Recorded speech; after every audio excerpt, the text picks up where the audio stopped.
الحمد لله رب العالمين، وصلى الله وسلم على رسوله الكريم ونبيه الأمين وعلى آله وأصحابه أجمعين. أما بعد، فأعوذ بالله من الشيطان الرجيم. بسم الله الرحمن الرحيم. وَلَقَدْ آتَيْنَاكَ سَبْعًا مِنَ الْمَثَانِي وَالْقُرْآنَ الْعَظِيمَ. وقال الله تعالى: وَإِذَا قَرَأْتَ الْقُرْآنَ فَاسْتَعِذْ بِاللَّهِ مِنَ الشَّيْطَانِ الرَّجِيمِ. وقال الله تعالى: إِنَّهُ مِنْ سُلَيْمَانَ وَإِنَّهُ بسم الله الرحمن الرحيم. وقال النبي صلى الله عليه وسلم: كل أمر ذي بال لم يبدأ بحمد الله أو قال بسم الله فهو أقطع وأجزم.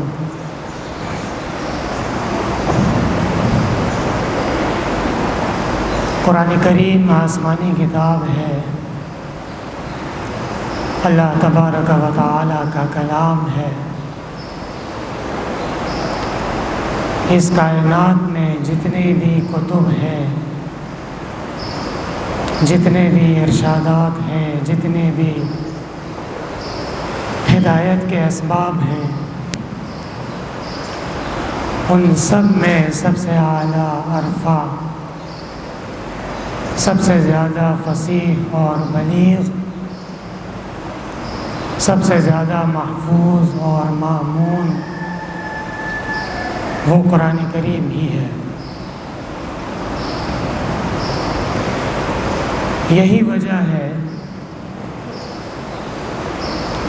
کہ قرآن کریم کے پڑھنے پڑھانے کے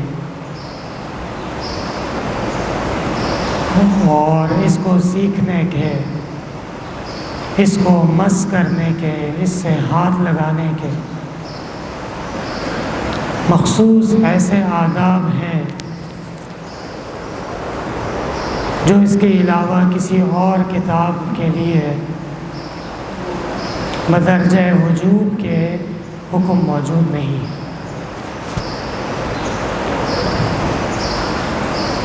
لا يمسه إلا المطهرون تنزيل من رب العالمين۔ قرآن کریم کے خصوصیات اور قرآن کریم کی شان میں سے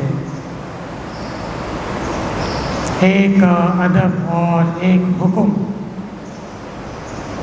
وہ یہ ہے کہ قرآن کریم کو صرف اور صرف پاک صاف لوگ ہی ہاتھ لگا سکتے ہیں، چھو سکتے ہیں۔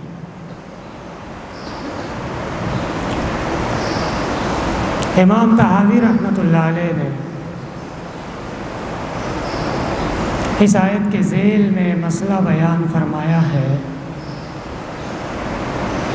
کہ جہاں پہ حقیقتاً مس پایا جا رہا ہو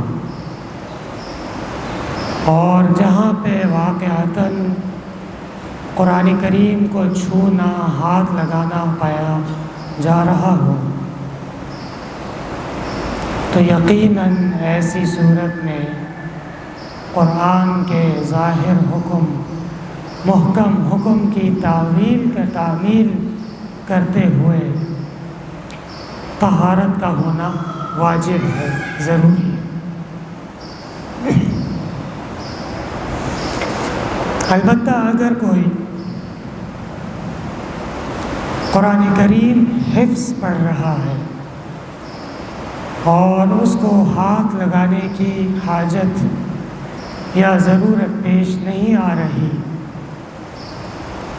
تو اہل سنت والجماعت کا مسلک اور عقیدہ یہی ہے کہ حفظ قرآن کریم پڑھنے کے لیے وضو کا ہونا واجب نہیں ہے، لیکن اس کے ساتھ ساتھ ایسی انجاس جو انجاس کبیرہ کہلاتی ہے، مثلا جنابت ہے، حیض ہے، نفاس ہے، ایسی حالتوں کے اندر قرآن کریم کو اور قرآن کریم کی آیات کو من حیث القرآن پڑھنا جائز نہیں ہے، حرام ہے، منع ہے۔ لیکن ان حالات کے اندر اللہ کا ذکر کرنا، دعا پڑھنا، اس کی شریعت میں اجازت دی گئی ہے۔ اور اس کے ساتھ ساتھ امام طحاوی رحمۃ اللہ علیہ نے یہی فرمایا ہے کہ حیض کی حالت میں یا جنابت کی حالت میں قرآن کی کوئی آیت من حیث الذکر پڑھنا، اس کی اجازت دی جا سکتی ہے، لیکن یاد رہے کہ یہ من حیث التلاوہ، من حیث القرآن، من حیث السورہ اور من حیث الآیہ نہیں ہوگا، من حیث الذکر ہوگا۔ یہی وجہ ہے کہ علماء کرام نے فرمایا کہ جہاں ایسی صورتحال پیش آ جائے تو وہاں پہ آیت کو رک رک کے، توڑ توڑ کے پڑھنا یہ بہتر ہے، تاکہ فرق واضح ہو جائے اور یہ بات پتہ چل جائے کہ اس وقت یہ جو قرآن پڑھا جا رہا ہے یہ تعویلاً من حیث الذکر ہے، من حیث التلاوت نہیں ہے۔ مولوی صاحبان بات سمجھ رہے ہیں؟ اور اسی طرح قرآن کریم کے آداب اور خصوصیات میں سے وَإِذَا قَرَأْتَ الْقُرْآنَ فَاسْتَعِذْ بِاللَّهِ مِنَ الشَّيْطَانِ الرَّجِيمِ، رسول اللہ صلی اللہ علیہ وسلم کو اللہ تبارک و تعالی نے حکم دیا کہ جب آپ قرآن کریم پڑھنے لگے تو اس سے پہلے آپ شیطان مردود سے اللہ کی پناہ میں آ جایا کریں۔ تعوذ اور تسمیہ قرآن کریم کے آداب میں سے ہے اور سنن ہدیٰ میں سے ہے۔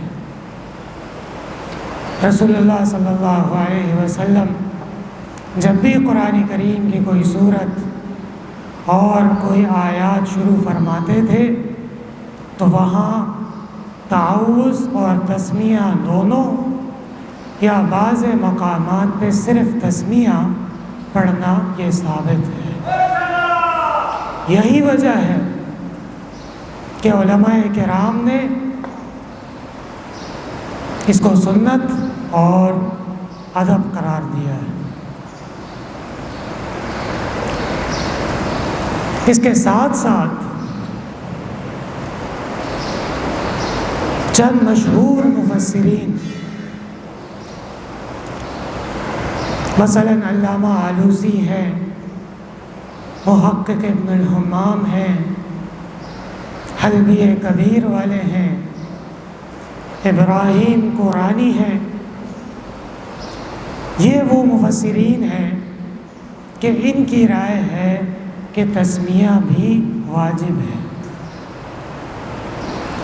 اور تعوذ وہ بھی اس کے وجوب کے اقوال موجود ہیں اور بظاہر وہ اقوال کافی مضبوط معلوم ہوتے ہیں۔ قرآن کریم کا واضح اور ظاہر حکم ہے فَإِذَا قَرَأْتَ الْقُرْآنَ فَاسْتَعِذْ بِاللَّهِ، اللہ کی پناہ میں شیطان مردود سے آنا لازم ہے، ضروری ہے۔ تعوذ مختلف صیغوں کے ساتھ منقول ہے. اعوذ بھی ہے، استعیذ بھی ہے، الوذ بھی آیا ہے، اور اس کے علاوہ دیگر بہت سی صیغیں آئے ہیں. لیکن قرآن کریم کے آداب اور قرآن کریم کی شان کا تقاضا یہ ہے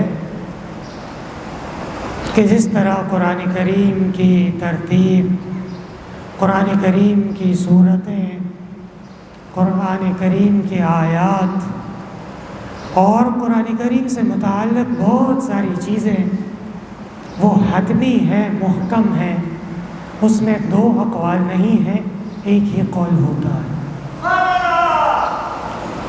یہی وجہ ہے کہ ابن الجزری نے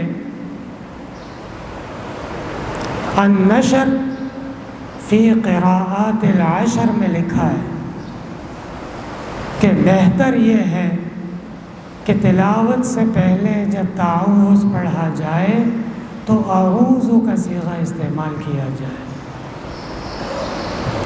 اور یہی آیت کے سب سے زیادہ موافق بھی ہے. اور آیت میں اللہ تبارک و تعالی نے جس صیغے سے پناہ میں آنے کی تلقین فرمائی ہے وہ صیغہ سب سے زیادہ اقرب اور سب سے زیادہ بہتر وہ اعوذ ہے، کیونکہ استعاذہ یہ تو باب استفعال میں سے ہے، اور باب استفعال میں یقیناً طلب مصدر، طلب ماخذ ہوتا ہے. استعاذے کو طلب کیا جائے گا تو اعوذ کا باب ہی وہ باب استفعال میں چلا جائے گا،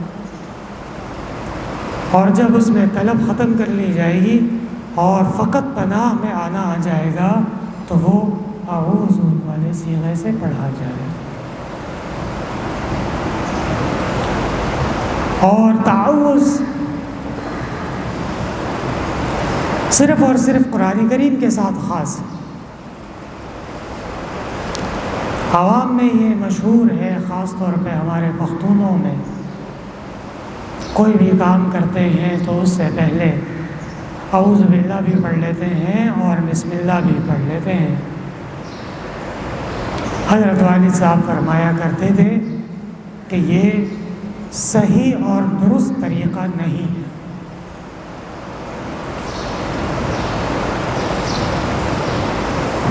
اور کوئی بھی اس طرح کا نیک کام ہو، کوئی بھی بہتر کام ہو، کوئی بھی شان والا کام ہو، کوئی بھی دین کا کام ہو، کوئی بھی بھلے کا کام ہو، کل امر ذی بال،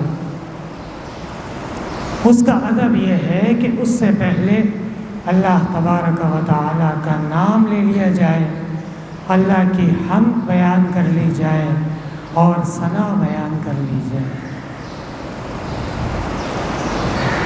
قرآن کریم اس کی ابتدا وہ ثنا اور حمد سے ہی ہو رہی. ہمارے اسلاف کی تمام اعمال اور خصوصاً ان کی تصانیف، قوسیہ ستہ ہوں یا اس کے علاوہ فقہ کی معتبرات ہوں یا مفسرین کی شاہکار تصانیف ہوں، تفاسیر ہوں، ان کو آپ اٹھا کے دیکھ لیجئے. اس کی ابتدا لازماً وہ اللہ تبارک و تعالیٰ کی حمد اور ثنا سے ہو رہی ہے.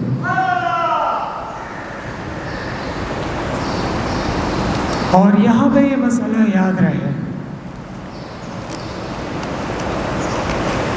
کہ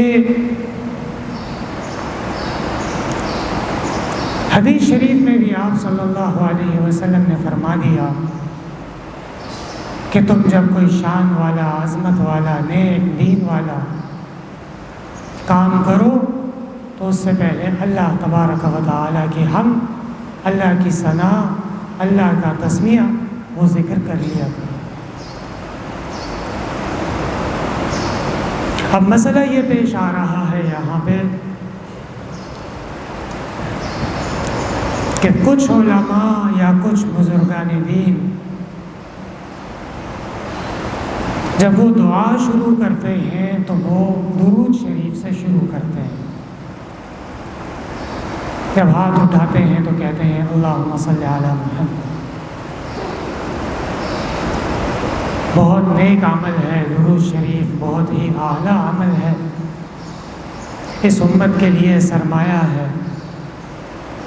ہمارے اور ہمارے رسول محمد مصطفیٰ صلی اللہ علیہ وسلم کے درمیان ایک بہترین دینی واسطہ ہے، ایک بہترین رابطہ ہے اور ایک تعلق ہے. ان اللہ وملائکتہ یصلون علی النبی یا ایھا الذین آمنوا صلوا علیہ وسلموا تسلیما. اور درود یہ ایک بہترین عبادت ہے اور امتی کے لیے ضروری ہے کہ وہ آپ صلی اللہ علیہ وسلم کے اسم گرامی کے ساتھ درود شریف پڑھ لیا کرے. مسلمان کے اوپر ایک درود فرض ہے، ایک واجب ہے، ایک سنت ہے، ایک مستحب ہے. ان اللہ و ملائکتہ یصلون علی النبی کے ذیل میں مفسرین نے کہا کہ مسلمان مومن زندگی میں ایک دفعہ رسول اللہ صلی اللہ علیہ وسلم پر درود اور سلام بھیجے، یہ اس کے اوپر فرض ہے. اور جب بھی رسول اللہ صلی اللہ علیہ وسلم کا اسم گرامی آپ کا ذکر خیر ہو تو وہاں پہ پھر درود پڑھنا یہ واجب ہے. اور نماز کے اندر جو آخری قاعدے میں درود پڑھا جاتا ہے علماء جانتے ہیں وہ سنت ہے. اور اس کے علاوہ عام حالات میں اٹھتے بیٹھتے چلتے پھرتے اور کسی بھی نیک کام کے ساتھ متعلق کسی وظیفے کے ساتھ درود شریف پڑھ لینا مستحب. ٹھیک ہے، یہ بات واضح ہو گئی. لیکن اس کے ساتھ جس طرح درود شریف ایک عبادت ہے اسی طرح دعا بھی عبادت ہے. وقال ربكم ادعوني استجب لكم ان الذين يستكبرون عن عبادتي سيدخلون جہنم داخرین. دعا کری اور دعا اللہ کے حضور بندگی کے ساتھ، عاجزی کے ساتھ، انکساری کے ساتھ دعا مانگی جائے. اللہ تبارک و تعالی نے قرآن میں وعدہ فرمایا استجب لکم، میں وہ دعا قبول کروں. وَإِذَا سَأَلَكَ عِبَادِي عَنِّي فَإِنِّي قَرِيبٌ أُجِيبُ دَعْوَةَ الدَّاعِ إِذَا دَعَانِ. جب مومن بندہ اللہ کا دعا کرے تو اللہ تبارک و تعالی اس دعا کو قبول فرماتے ہیں. اس آیت کے ذیل میں مفسرین نے فرمایا ہے کہ کوئی شخص اگر یہ کہے کہ دعا قبول نہیں ہوتی اور واقعتاً اس کا اس پہ عقیدہ ہو اور وہ یہی سمجھتا ہو تو آیت کے خلاف اور آیت کا انکار ہو رہا ہے. خطرہ ہے کہ دائرہ ایمان سے خارج ہو جائے. رسول اللہ صلی اللہ علیہ وسلم نے اپنی حیات طیبہ کے ہر موقع پہ دعا فرمائی. امام بخاری رحمۃ اللہ علیہ نے دعاؤں پہ بہترین کتاب لکھی الادب المفرد، اور اس میں آپ صلی اللہ علیہ وسلم کے تمام سیرت طیبہ کی دعائیں جو مضبوط اسناد اور مضبوط روایات سے ثابت ہیں ان کو نقل فرمایا. اور اس کے علاوہ جتنے بھی بڑے علماء ہیں، بڑے محدثین ہیں، کتاب الدعوات اور کتاب الادعیہ کے نام سے بے شمار کتابیں موجود ہیں. اور اس میں کوئی شک نہیں ہے کہ جس طرح نماز ایک عبادت ہے، جس طرح روزہ ایک عبادت ہے، جس طرح زکوٰۃ صدقہ خیرات ایک عبادت ہے، اسی طرح دعا بھی ایک عبادت ہے۔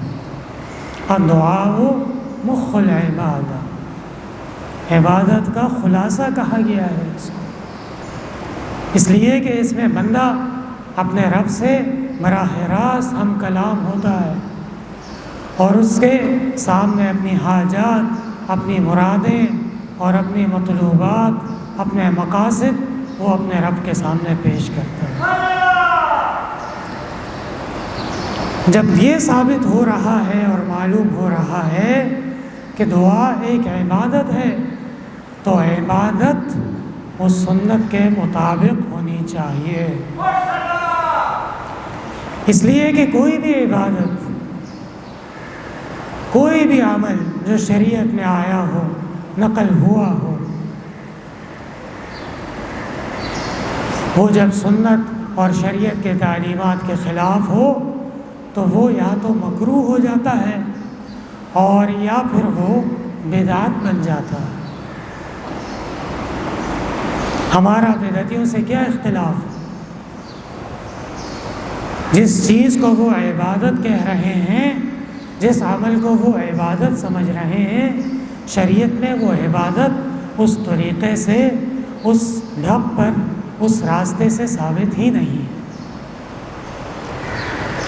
لہٰذا جب دعا کی جائے تو دعا اذا دعوت فاحمد ربک ثم صل علی نبیک ثم صل تعطى، حدیث شریف میں آپ صلی اللہ علیہ وسلم نے فرمایا۔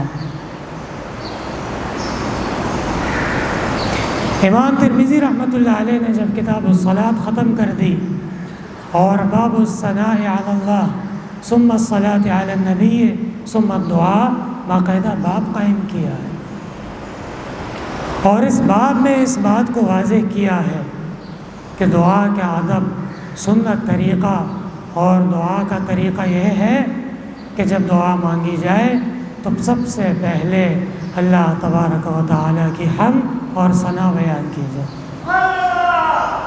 اور اس کے بعد رسول اللہ صلی اللہ علیہ وسلم پر درود و سلام پڑھا جائے،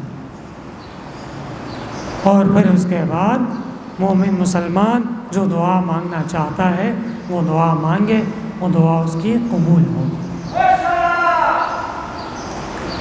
اور یہ احادیث، یہ روایات 4 دفعہ امام ترمذی رحمۃ اللہ علیہ نقل فرمائی۔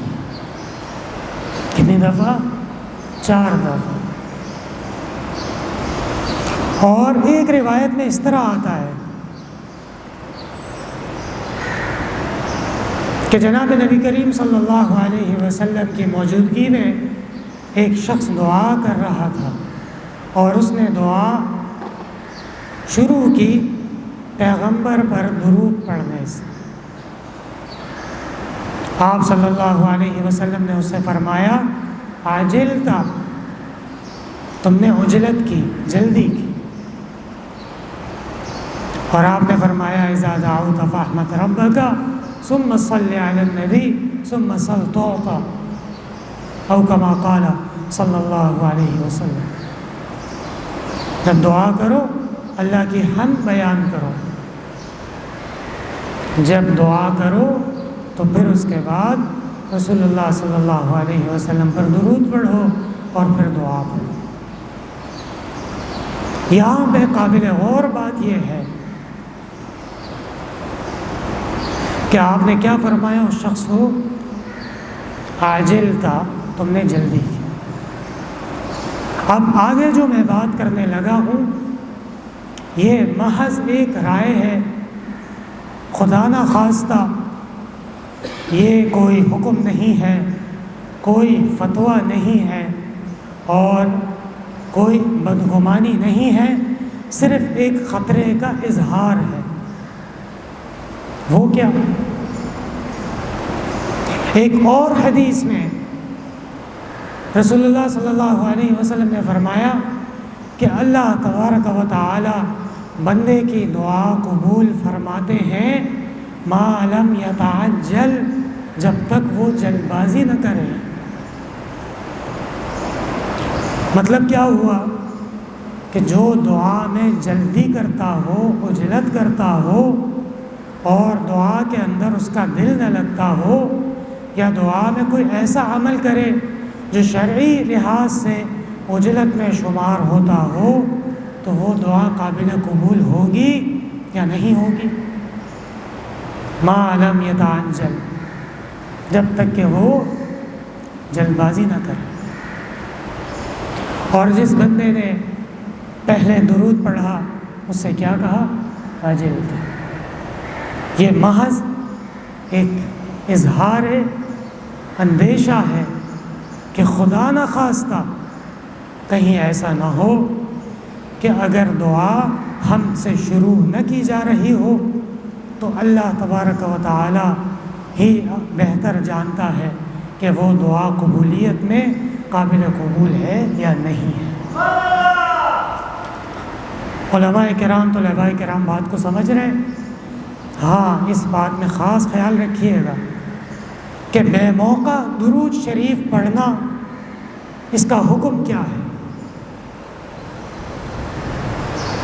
امام ابو حنیفہ رحمۃ اللہ علیہ کا یہی قول درست ہے اور ثابت ہے کہ 4 رکعت والی نماز میں دوسری رکعت کے قاعدے میں اگر کسی نے درود شریف پڑھ لیا تو کیا واجب ہوتا ہے؟ سجدہ سہو واجب ہوتا ہے۔ امام صاحب سے ایک شخص نے سوال کیا کہ آپ عجیب عالم ہیں، آپ عجیب امام ہیں کہ پیغمبر پر درود پڑھنے کی وجہ سے سجدہ سہو کو واجب کر رہے ہیں۔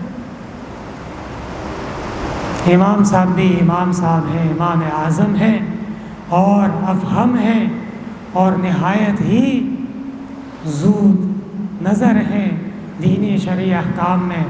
آپ نے فرمایا درود شریف جب اس کے موقع پہ پڑھی جائے تو وہ قابل ثواب ہے، اور جب وہ بے موقع پڑھی جائے تو وہ باعث عذاب بھی بن سکتی ہے۔ العیاذ باللہ، کوئی شخص قضاء حاجت کے مقام پہ یا اسی طرح نامناسب مقامات پہ درود شریف پڑھتا ہو تو کیا اس کو ثواب ملے گا؟ نماز میں آپ صلی اللہ علیہ وسلم نے دوسری رکعت میں جہاں تک تشہد اور اس کے بعد قیام کا حکم فرمایا، یہی درست طریقہ ہے۔ اس کے علاوہ کوئی اور طریقہ کوئی اپناتا ہے تو وہ پھر سنت کی تعلیمات کے مطابق نہیں ہے۔ لہٰذا پتہ چلا کہ نماز ہو، دعا ہو، اس کے علاوہ کوئی اور عبادت ہو، وہ سنت کے مطابق ہونی چاہیے۔ قرآن کی ابتدا کیسے ہو رہی ہے؟ حمد و ثنا سے۔ محدثین کی تمام تالیفات ان کی ابتدا کیسے ہوتی ہے؟ الحمدللہ سے۔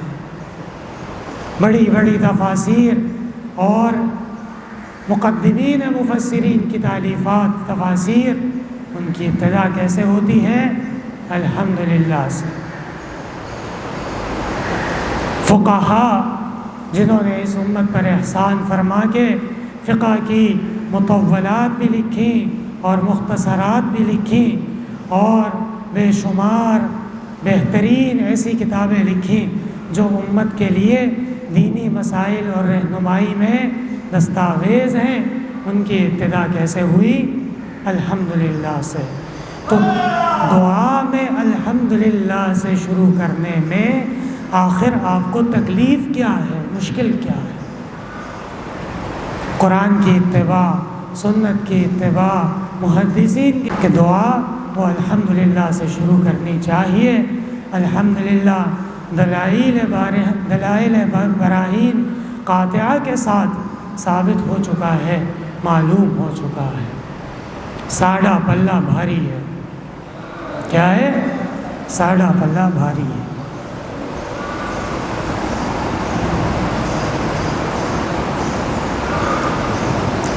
ہاں، اتنی بات ضرور ہے کہ جن علماء یا بزرگوں کا عمل اس کے خلاف رہا ہے یا ہے، مثلا ہمارے ہندوستان کے علماء دیوبند اور اسی طرح دیگر جماعتوں کے اکابرین، ان کی عادات رہی ہیں، ان کا طریقہ رہا ہے، جب وہ دعا شروع کرتے تو اللہم صلی علی سے شروع کرتے۔ اس کا ایک ہی جواب ہم دے سکتے ہیں کہ ہمارے ان علماء اور بزرگان دین کو اس معاملے کی طرف، اس مسئلے کی طرف استحضار نہیں ہے۔ کیا نہیں ہے؟ وہ اتنے بہترین علماء ہیں، اتنے بہترین اہل علم ہیں اور دین کو قبول کرنے والے ہیں، اگر یہ مسئلہ کما حق ہو ان کے سامنے بیان کر لیا جائے تو یقیناً وہ اس کو قبول فرما لیں گے اور اس پر عمل بھی فرما لیں گے۔ اعوذ کا کیا معنی ہے؟ فرمایا شر سے بچنا، اور الوذ لام کے ساتھ، خیر میں آگے بڑھنا، خیر کے کام میں چستی کرنا، خیر کے کام میں پہل کرنا، الوذ۔ علامہ ابن کثیر رحمۃ اللہ علیہ نے شعر نقل فرمایا ہے تعوذ کے ذیل میں، یا من اعوذ بہ مما اؤملہ ویا من الوذ بہ فیما احاضرہ، یا من اعوذ بہ فیما اؤملہ ویا من الوذ بہ فیما احاضرہ۔ اعوذ شر سے بچنا اور الوذ خیر طلب کرنا۔ لہٰذا جیسے میں نے آپ سے کہا کہ صیغے تو اس کے مختلف آئے ہیں، لیکن ابن الجزیر رحمۃ اللہ علیہ نے اس بات کی وضاحت فرما دی ہے کہ جب قرآن کریم کی تلاوت شروع کی جائے تو اس کے ابتدا میں اعوذ کا صیغہ پڑھنا ہی بہتر ہے۔ اور اس کے ساتھ ساتھ درست بات یہ ہے کہ قرآن کریم کی مجلس کی ابتدا ہو رہی ہو، تلاوت کی ابتدا ہو رہی ہو، یا درمیان میں کوئی وقفہ آ گیا ہو، اس کے بعد ابتدا ہو رہی ہو، تو ایسی صورت میں تعوذ پڑھنا یہ سنت طریقہ۔ ہر صورت کی ابتدا میں تعوذ پڑھنا یا ہر سپارے کی ابتدا میں تعوذ پڑھنا یہ سنت طریقہ نہیں۔ سورت کی ابتدا وہ تسمیہ سے ہی ہے۔ مثلا ایک طالب نے سورہ اعراف پڑھ لی، ختم کر لی، اب وہی بیٹھا بیٹھا وہ سورہ انفال شروع کر رہا ہے، تو اس کو اعوذ باللہ کی ضرورت نہیں ہے، صرف بسم اللہ الرحمن الرحیم یسألونک عن الانفال شروع کر۔ تعوذ وہ صرف اور صرف مجلس کی ابتدا، کلاس کی ابتدا، تلاوت کی ابتدا، اس صورت میں یعنی قرآن کریم کی ابتدا حقیقی طور پہ کی جا رہی ہو تو اس صورت میں تعوذ پڑھ لینا یہ سنت طریقہ۔ اعوذ باللہ لفظ اللہ، اللہ تبارک و تعالیٰ کا اسم ذاتی، اجل الاسامی و اعلی الاعلام، اور اللہ تبارک و تعالیٰ کے اسماء میں سب سے عظیم نام اور سب سے زیادہ شان والا نام اور سب سے زیادہ اعلیٰ اور عرفہ نام لفظ اللہ۔ شیخ عبد القادر جیلانی رحمۃ اللہ علیہ فرماتے تھے الاسم الاعظم ان تقول اللہ ولیس فی قلبک غیر اللہ. ایسی کیفیت میں لفظ اللہ کہنا، اللہ کو پکارنا، اس میں اللہ کا ورد کرنا، ذکر کرنا کہ مومن کے دل میں، دماغ میں، خیال میں، سوچ میں اللہ کے سوا کوئی اور کائنات کی کوئی شے نہ ہو.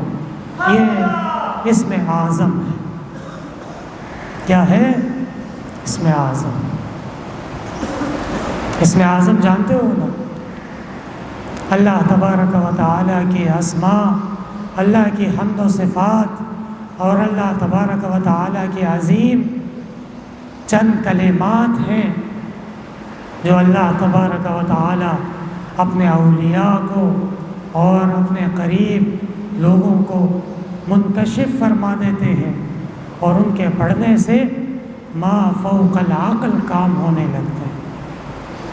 خصوصی ملائکہ اور خصوصی موکلات وہ اس بندے کے خدمت میں لگا دیے جاتے ہیں. سلیمان علیہ السلام نے جب اپنے دربار میں فرمایا من یأتینی بعرشہ قبل ان یأتونی مسلمین، اس طرح آیا تھا قال عفریت من الجن انا آتیک بہ قبل ان تقوم من مقامک. عفریت نے کہا کہ آپ کی اس مجلس کے ختم ہونے سے پہلے میں وہ تخت یہاں پہ لا سکتا ہوں. سلیمان علیہ السلام نے اس کا یہ مشورہ، یہ بات پسند نہیں فرمائی.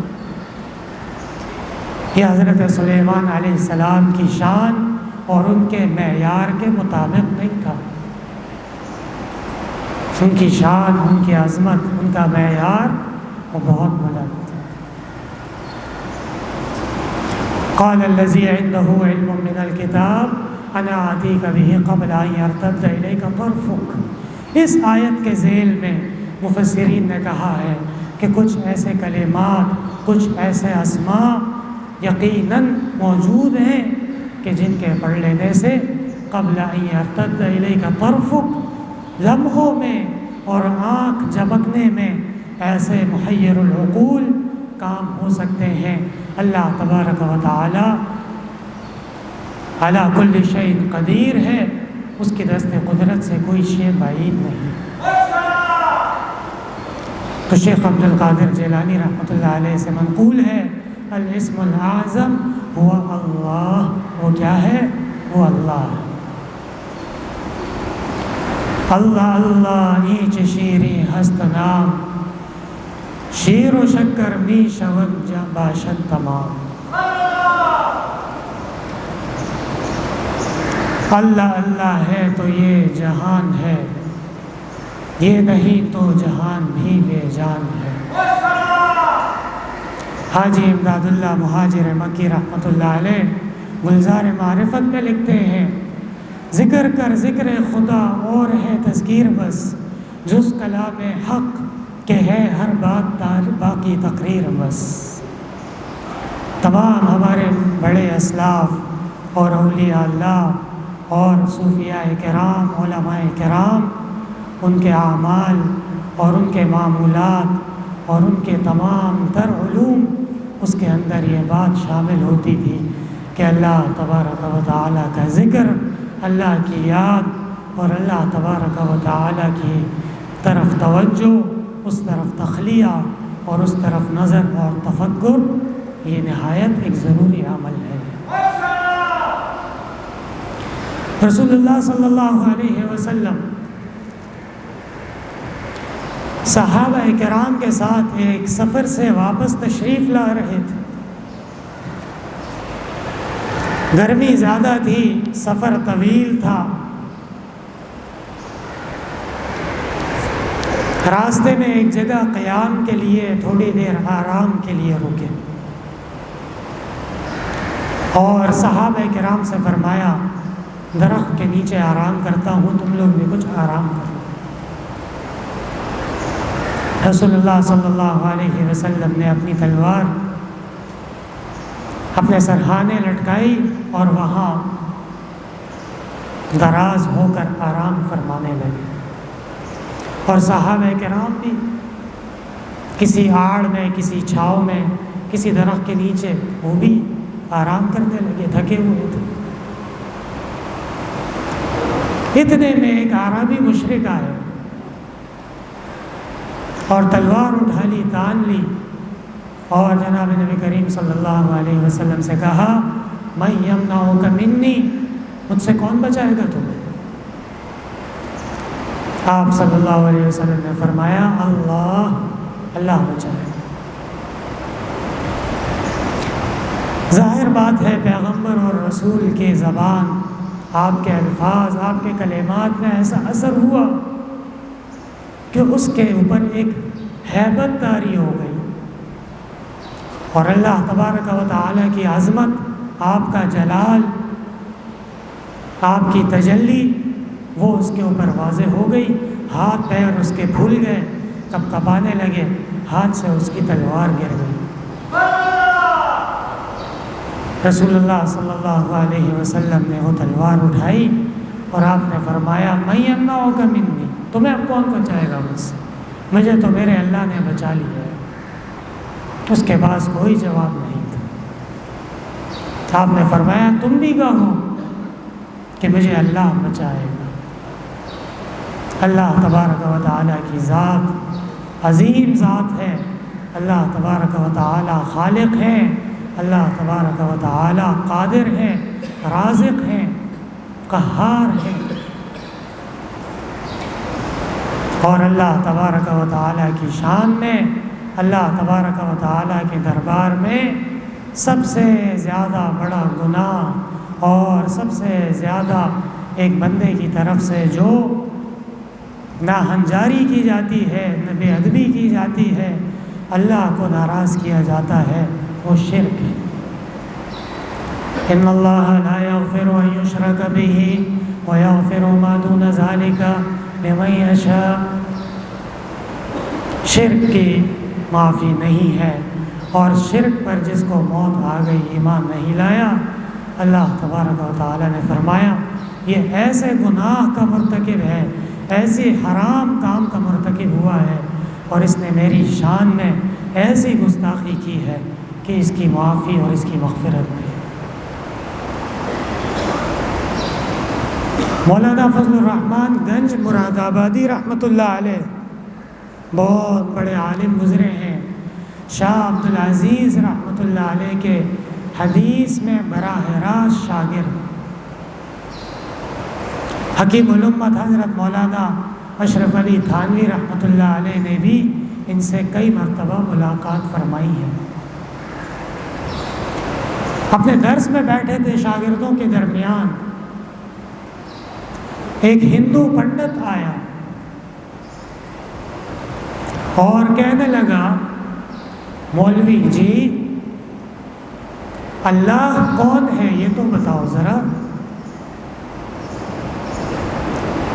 مولانا نے جواب دیا اللہ من موہن ہے۔ وہ پنڈت کچھ لمحات کے لیے مولانا کو دیکھتا رہا اور پھر واپس چلا گیا، اپنا لباس تبدیل کیا، وہ ہندوؤں کا جو عجیب و غریب تماشے والا لباس ہوتا ہے وہ اتار کے باعزت لباس پہنا، طہارت کی، اور پھر حضرت مولانا فضل الرحمن گنج مراد آبادی رحمۃ اللہ علیہ کی مجلس میں آیا اور کہنے لگا مولانا کلمہ پڑھا دو، اب میں مسلمان ہو رہا ہوں، اب میں رہ نہیں سکتا، مجھ سے برداشت نہیں۔ من موہن کا کیا مطلب ہے؟ دل میں اترنے والا۔ وَاعْلَمُوا أَنَّ اللَّهَ يَحُولُ بَيْنَ الْمَرْءِ وَقَلْبِهِ وَأَنَّهُ إِلَيْهِ تُحْشَرُونَ۔ اللہ تبارک و تعالیٰ کی دست قدرت میں، آپ کی مشیت میں بندے کا دل ہے،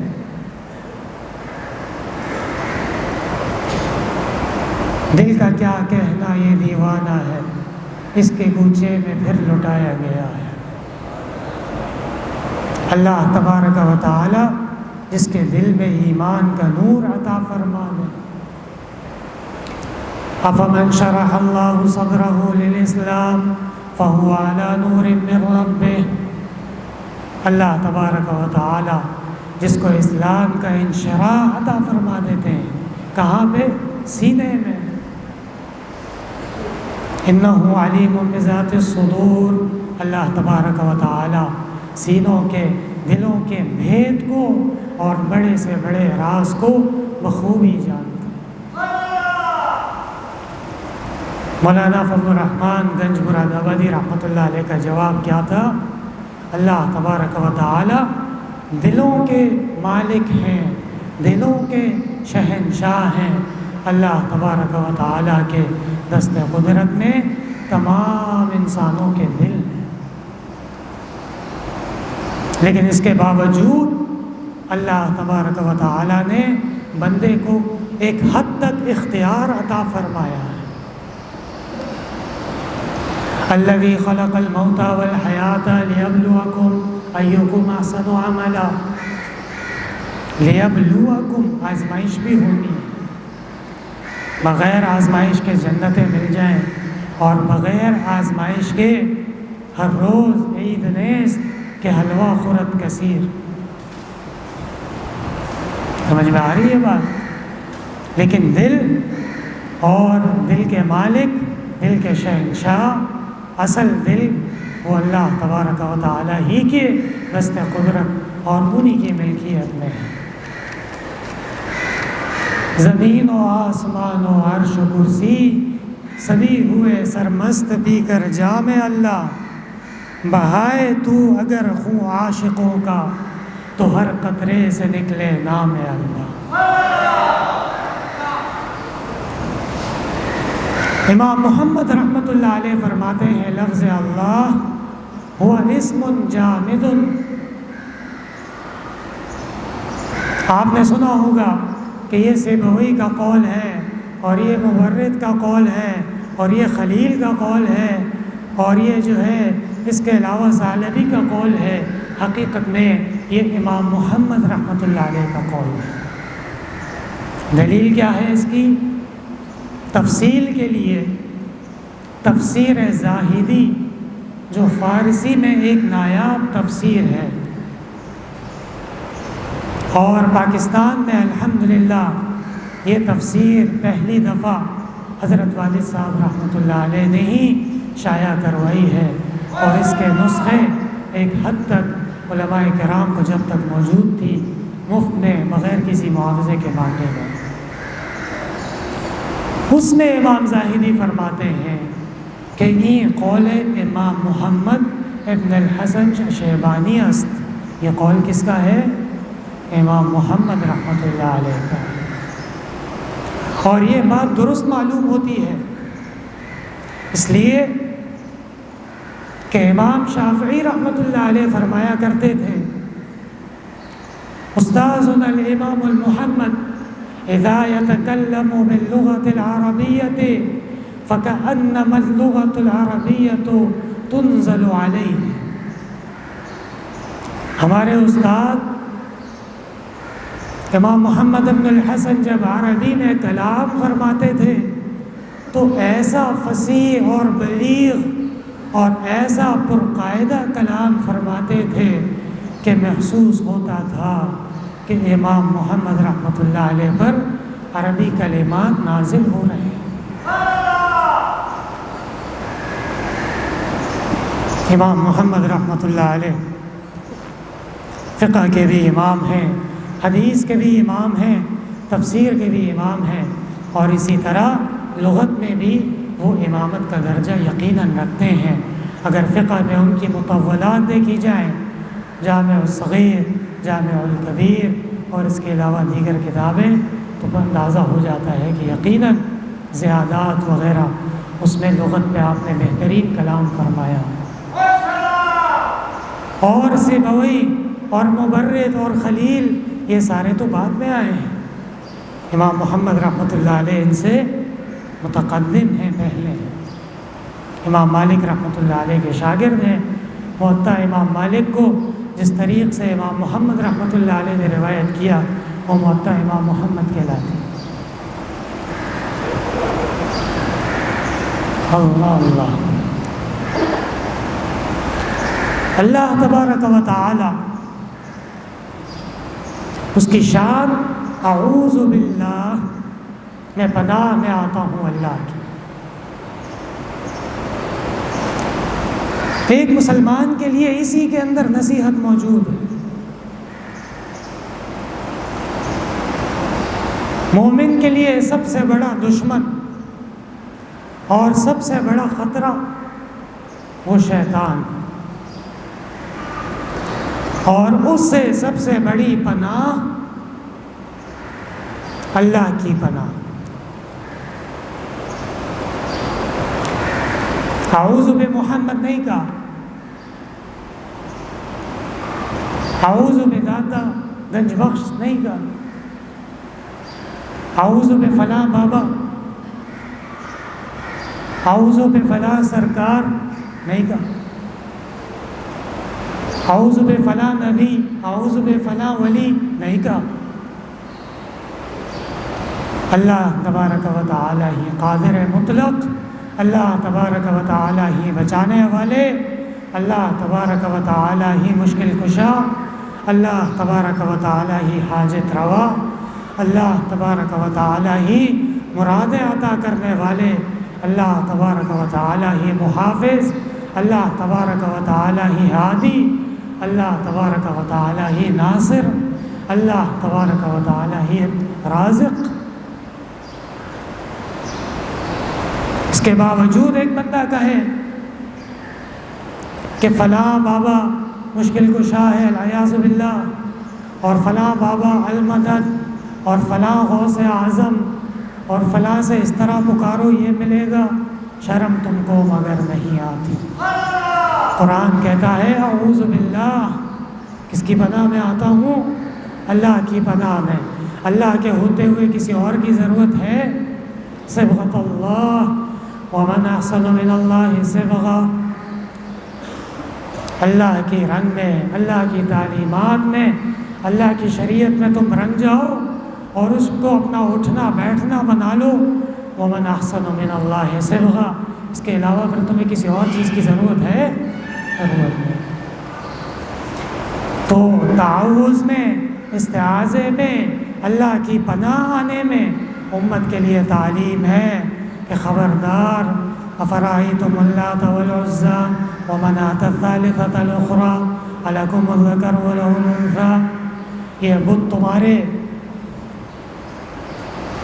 اور یہ تمہارے اپنے بنائے ہوئے خیالی معبودان باطلہ، تمہارے الہان باطلہ کسی کام کے نہیں ہیں، ان کی کوئی حیثیت نہیں ہے۔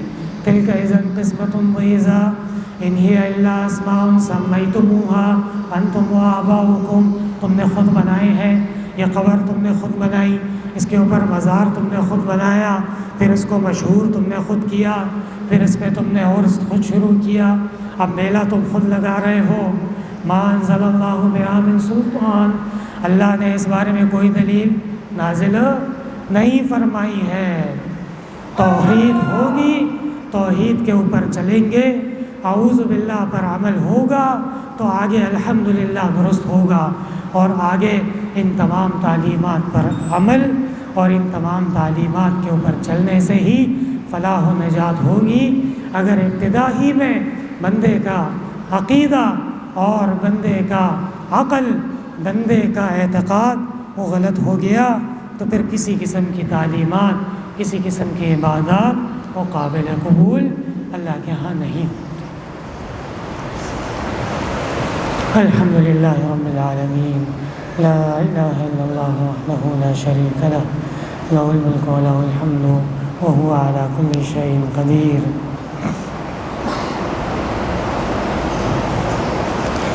اللہم انا نسألک العفو والعافیہ فی الدنیا والآخرہ، اللہم انک عفو کریم تحب العفو فاعف عنا، وانا نسألک الجنہ ونعوذ بك من النار.